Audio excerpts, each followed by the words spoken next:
Ano nga ba ang step by step kung paano mag-apply papunta dito sa Taiwan as a factory worker? Ako si Noy, factory worker dito sa Taiwan nga madibuwa ba nang.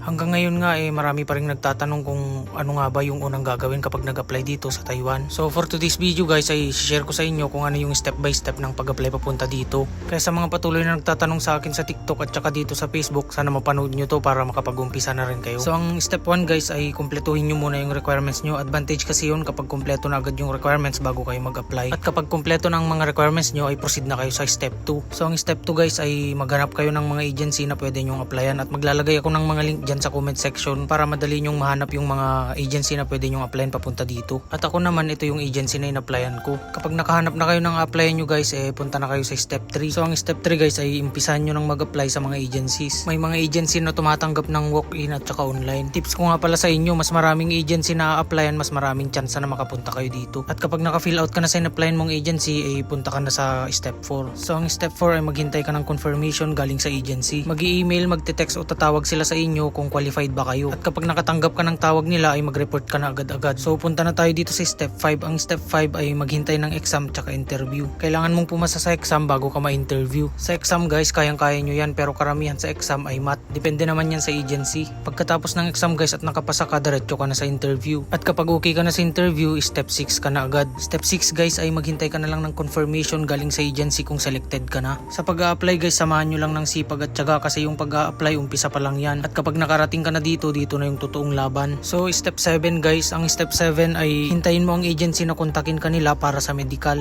Dito sa medical guys, siguraduhin nyo na clear kayo sa lahat. Siguraduhin nyo na wala kayong problema sa medical kasi kapag may problema dun kayo madedelay. Karamihan kasi sa mga nag-a-apply medical sila nababagsak. Mahirap din kasi ang pabalik-balik tapos maduble-duble pa yung gastos mo. So kapag okay naman na kayo sa medical guys ay proceed na kayo sa step 8. Sa step na to ay maghihintay na lang kayo ng update sa inyo ng in-applyan yung agency tungkol sa TECO at saka PIDOS. Pagkatapos mo dito guys ay dito ka na sa step 9, maghintay ka na lang ng date ng flight mo. Kapag nakapag-flight ka na at nakarating ka na dito sa Taiwan diretso ka na sa step 10. So ang step 10 ay bahala ka na sa buhay mo dito sa Taiwan kasi laban mo yan, wala akong pakialam.